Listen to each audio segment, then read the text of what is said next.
Good afternoon students. YouTube channel पर आप सभी का एक बार पुनः स्वागत है। और आज हम जिस विषय पर चर्चा करने जा रहे हैं वह मुग़ल कालीन संगीत कला है। जैसा कि पिछले वीडियोज़ में आपने देखा है कि हम सांस्कृतिक पहलुओं के विभिन्न पक्षों जैसे कि स्थापत्य कला, संगीत कला, चित्रकला के ऊपर एक विशद विवेचना कर चुके हैं। आज उसी अनुक्रम में हम आगे संगीत कला के ऊपर एक सूक्ष्म विवेचन करेंगे। आपको विदित है कि सल्तनत काल में संगीत का पक्ष ज़्यादा उज्जवल नहीं रहा, क्योंकि संगीत कला को प्रश्रय नहीं दिया गया दिल्ली सल्तनत के सुल्तानों के द्वारा, क्योंकि वो इसे गैर इस्लामिक मानते थे। लेकिन मुग़ल काल में औरंगज़ेब को छोड़कर लगभग सभी बादशाहों ने संगीत को निजी तौर पर और सार्वजनिक तौर पर समर्थन दिया, जिसके कारण संगीत जो है वह नवीन ऊंचाइयों पर गया। और इसका सबसे ज़्यादा श्रेय जो है वो जलालुद्दीन मोहम्मद अकबर को जाता है, जिन्होंने सांस्कृतिक समन्वय की नई इबारत रखी थी। उन्होंने न केवल सामाजिक क्षेत्र में बल्कि धार्मिक, सांस्कृतिक, राजनीतिक समस्त पहलुओं में सांस्कृतिक समन्वय को एक नई ऊंचाई दी थी। इसलिए वो राष्ट्रीय शासक और महान शासक का दर्जा रखते हैं। ये बात आईन अकबरी जो अबुल फजल के द्वारा रचित है में उल्लेखित है कि अकबर के दरबार में 36 संगीतकार होते थे और उनमें सप्ताह में प्रतिदिन अलग अलग संगीतकारों का एक समूह संगीत पेश करता था। अकबर के काल में सबसे महत्वपूर्ण संगीतकारों की अगर हम बात करते हैं तो उसमें तानसेन है, बेजू बावरा है, रामदास है, इसके अलावा लाल कुलवंत है। ये सारे नामचीन संगीतकार थे जो अकबर के काल में हुए थे। इनमें सबसे महत्वपूर्ण संगीतकार जो थे वो तानसेन थे, जिनका मूल नाम रामतनु पांडे था। रामतनु पांडे बेसिकली रीवा मध्य प्रदेश के राजा रामचंद्र देव के यहाँ पर थे और वहाँ से इन्हें अकबर ख़रीद के लाए थे और उसके बाद में मुग़ल दरबार की शोभा बढ़ाते थे। तानसेन ध्रुपद शैली के संगीतकार थे, जिन्होंने मियाँ की टोडी, मियाँ की मल्हार और डागुरवाणी, खंडारवाणी, गोहरारवाणी इनका जो है क्रिएशन किया था। तानसेन के बारे में अबुल फजल ने कहा था कि पिछले 1000 साल में इस तरह का संगीतकार पैदा नहीं हुआ है जिसने इतना बेहतरीन संगीत डेवलप किया हो। तानसेन के बारे में ये भी किंवदंती है कि तानसेन जब गाता था या बजाता था तब यमुना का प्रवाह रुक जाता था, यानी यूँ कह सकते हैं कि उसमें डॉल्फिन जो है वो डांस करने लग जाती थी। इसका सीधा सा मतलब ये है कि यमुना का प्रवाह का मतलब ये नहीं है कि वहाँ पानी रुक जाता था, बल्कि ये है कि यमुना के यहाँ पर जो होने वाली व्यापारिक और अन्य हलचल थी वो समाप्त हो जाती थी। तानसेन के जो गुरु थे वो लाल कुलवंत थे। लाल कुलवंत ने इन्हें हिंदू संगीत विद्या की शिक्षा प्रदान की थी। और इसके बाद में रामदास जो थे वो दूसरे दर्जे के महत्वपूर्ण संगीतकार थे जो अकबर के समय हुए थे। और इसके बाद एक बहुत नामचीन नाम और है जो मैं आपको बताऊंगा। जैसे कि मालवा विजय हमने देखी थी 1561 में, आदम खां के नेतृत्व में मालवा जीता गया था और मालवा के राजा थे बाज बहादुर और उनकी वाइफ रूपमती बहुत बेहतरीन संगीतकार थे। रूपमती ने तो आदम खां के आताताइयों की वजह से आत्महत्या कर ली थी, लेकिन बाज बहादुर को बाकायदा से सम्मान मुग़ल दरबार में लाया गया। वहाँ पे अकबर ने इन्हें 2000 का मनसबदार बनाया और इन्होंने संगीत के क्षेत्र में नवीन जो है विधाओं को स्थापित किया था। बादशाह स्वयं बेहतरीन नगाड़ा बजाने में निपुण थे, यानी मुग़ल बादशाह अकबर जो थे वो नगाड़ा बजाते थे। ये कॉम्पिटिटिव एग्ज़ाम में भी हमारे प्रश्न रहता है कि मुग़ल बादशाह अकबर को किसका शौक़ था।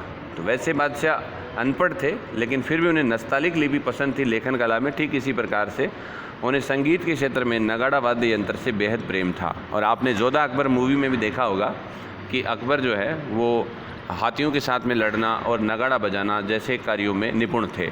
और एक हाथी से लड़ते हुए जब भारमल ने उनकी रक्षा की थी तो उसी के उपकार के रूप में बाद में जोधा का निकाह जो है वो जलालुद्दीन के साथ में 1562 में किया गया था।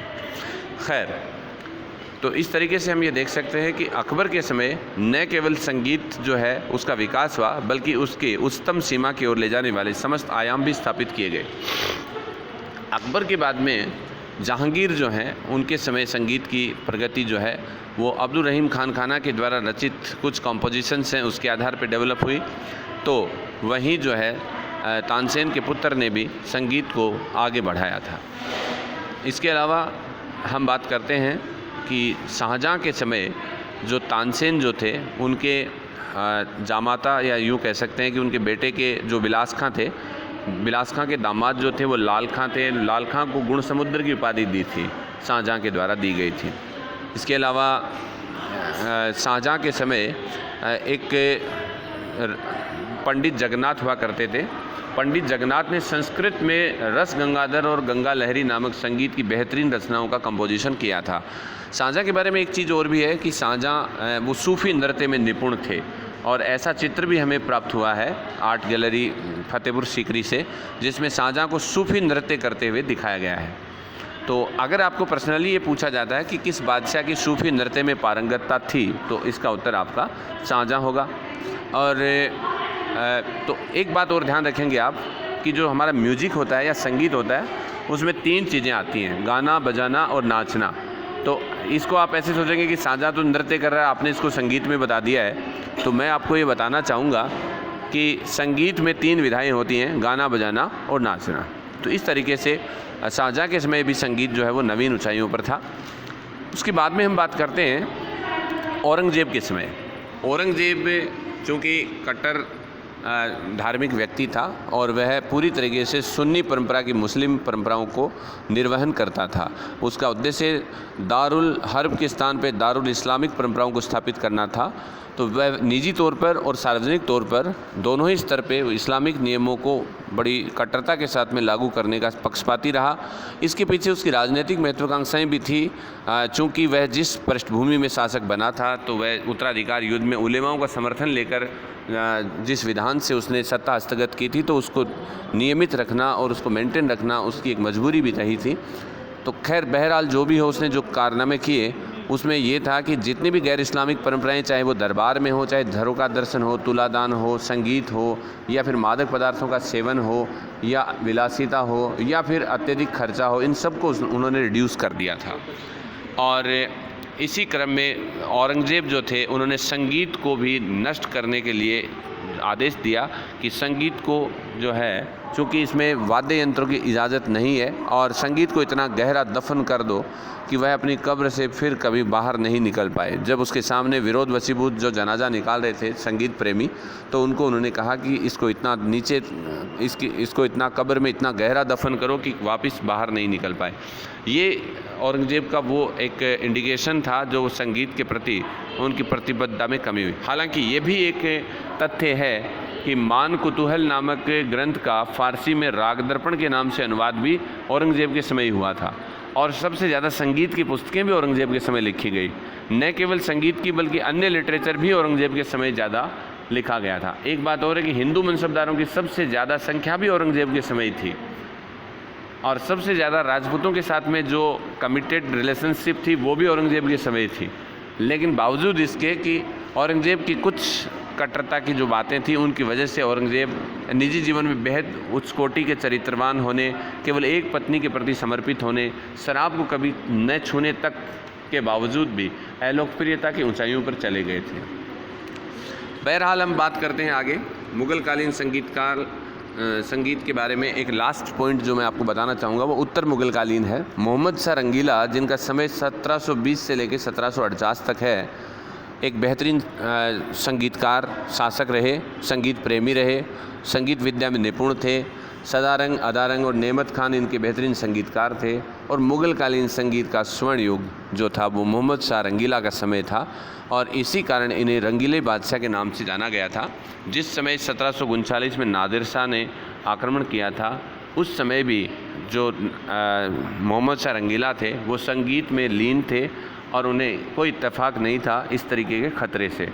साथ ही अगर हम बात करते हैं कि वली दखनी जो थे, जो उर्दू के बहुत बड़े शायर हुए हैं, वो भी मोहम्मद शाह रंगीला के समकालीन रहे हैं। उनको इन्होंने पनाह दी, and he was completely literarian and cultural बादशाह, and he was not keenly interested in political affairs, and that's why it was a darkened era of political concern, but especially it was a growing era, and it was a golden era of especially music of Mohammad Shah Rangila.